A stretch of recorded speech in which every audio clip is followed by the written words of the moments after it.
semuanya, perkenalkan nama aku Zahra Sita, absen 35 dari kelas 10B. Pada kesempatan kali ini aku akan membahas mengenai teks biografi. Yang pertama ada pengertian teks biografi. Teks biografi adalah teks yang berisi kisah atau riwayat hidup seseorang yang ditulis oleh orang lain.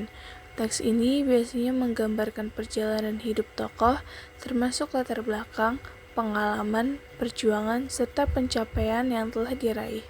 Selanjutnya ada tujuan teks biografi. Yang pertama itu memberikan informasi tentang tokoh, yang kedua menginspirasi dan memotivasi pembaca, yang ketiga meneladani sikap perjuangan dan karya tokoh, yang terakhir mengenalkan peran tokoh dalam masyarakat. Di sini juga terdapat ciri-ciri teks biografi, yaitu yang pertama menceritakan riwayat hidup seseorang yang ditulis oleh orang lain. Yang kedua, mengandung pengalaman dan pencapaian tokoh. Yang ketiga, berdasarkan fakta dan kejadian nyata. Yang keempat, disusun secara kronologis, urutan waktu dari kecil sampai sukses atau wafat. Yang kelima, mengandung keteladanan atau nilai yang bisa dicontoh. Yang keenam, menggunakan keterangan waktu dan tempat. Dan yang ketujuh, ditulis berdasarkan sumber terpercaya. Selanjutnya ada struktur teks biografi. Yang pertama yaitu ada orientasi, memperkenalkan tokoh seperti nama, tanggal lahir, dan latar belakang keluarga. Dan selanjutnya ada rangkaian peristiwa, menguraikan perjalanan hidup tokoh seperti perjuangan, tantangan, dan keberhasilannya. Dan yang terakhir ada reorientasi, yaitu menyimpulkan nilai-nilai keteladanan yang bisa diambil dari tokoh tersebut. Selanjutnya di sini juga ada beberapa jenis-jenis teks biografi. Yang pertama ada biografi, ditulis oleh orang lain tentang tokoh. Yang kedua ada autobiografi, ditulis sendiri oleh tokoh tentang kehidupannya. Yang ketiga ada biografi tokoh terkenal, menceritakan tokoh nasional atau internasional. Yang keempat ada biografi inspiratif, menonjolkan perjuangan dan keteladanan. Di sini juga ada beberapa bentuk, yaitu ada naratif, berbentuk cerita runtut. Selanjutnya ada deskriptif, menggambarkan sifat dan kehidupan tokoh. Dan yang terakhir ada kronologis, disusun berdasarkan urutan waktu. Di sini juga ada beberapa langkah-langkah untuk menulis biografi. Yang pertama ada pilih tokoh yang menginspirasi. Yang kedua kumpulkan data dan berbagai sumber. Yang ketiga susun kerangka teks biografi. Dan yang terakhir gunakan bahasa yang menarik. Nah, di sini juga ada beberapa contoh biografi. Yang pertama ada Soekarno. Soekarno ini merupakan presiden pertama Indonesia. Dan yang kedua ada B.J. Habibie. Beliau merupakan ilmuwan dan mantan presiden Indonesia. Dan yang terakhir ada R.A. Kartini, merupakan pelopor emansipasi wanita di Indonesia. Selanjutnya di sini saya akan memberikan contoh teks biografi yang mengenai Tuanku Imam Bonjol.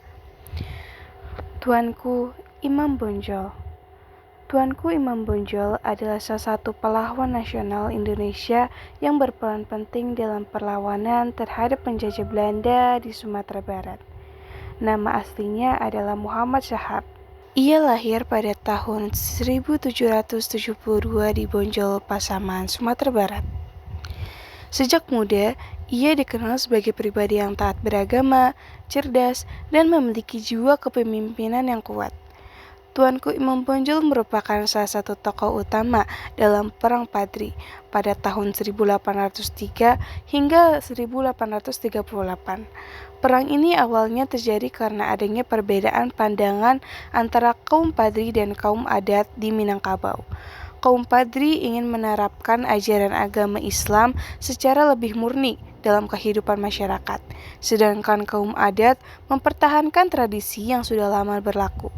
Namun, situasi semakin rumit ketika Belanda ikut campur dan memanfaatkan konflik tersebut untuk memperkuat kekuasaan di Sumatera Barat.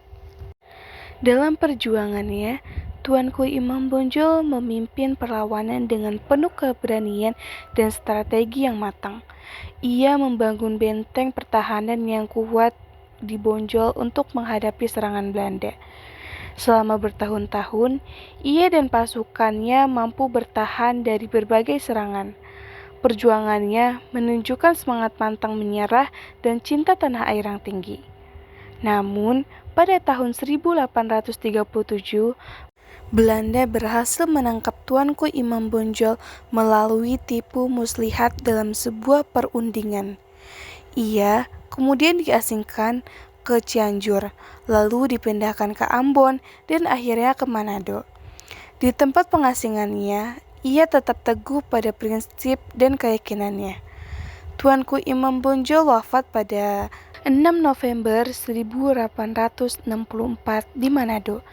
Atas jasa-jasanya dalam melawan penjajahan, Tuanku Imam Bonjol dianugerahi gelar pahlawan nasional oleh pemerintah Indonesia.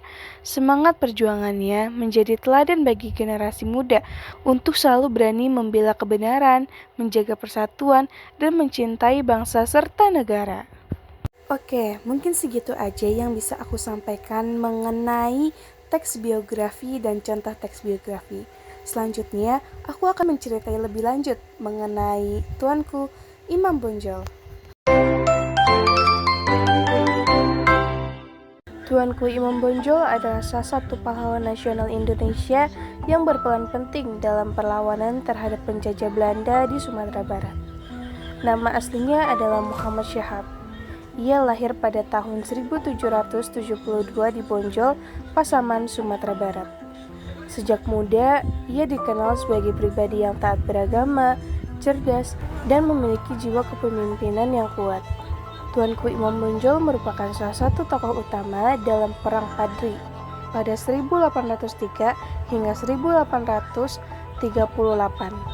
Perang ini awalnya terjadi karena adanya perbedaan pandangan antara kaum Padri dan kaum adat Minangkabau. Kaum Padri ingin menerapkan ajaran Islam secara lebih murni dalam kehidupan masyarakat, sedangkan kaum adat mempertahankan tradisi yang sudah lama berlaku. Namun, situasi semakin rumit ketika Belanda ikut campur dan memanfaatkan konflik tersebut untuk memperluas kekuasaannya di Sumatera Barat. Dalam perjuangannya, Tuanku Imam Bonjol memimpin perlawanan dengan penuh keberanian dan strategi yang matang. Ia membangun benteng pertahanan yang kuat di Bonjol untuk menghadapi serangan Belanda. Selama bertahun-tahun, ia dan pasukannya mampu bertahan dari berbagai serangan. Perjuangannya menunjukkan semangat pantang menyerah dan cinta tanah air yang tinggi. Namun, pada tahun 1837, Belanda berhasil menangkap Tuanku Imam Bonjol melalui tipu muslihat dalam sebuah perundingan. Ia kemudian diasingkan ke Cianjur, lalu dipindahkan ke Ambon, dan akhirnya ke Manado. Di tempat pengasingannya, ia telah teguh pada prinsip dan keyakinannya. Tuanku Imam Bonjol wafat pada 6 November 1864 di Manado. Atas jasa-jasanya dalam melawan penjajahan, Tuanku Imam Bonjol dianugerahi gelar pahlawan nasional oleh pemerintah Indonesia. Semangat perjuangannya menjadi teladan bagi generasi muda untuk selalu berani membela kebenaran, menjaga persatuan, dan mencintai bangsa serta negara.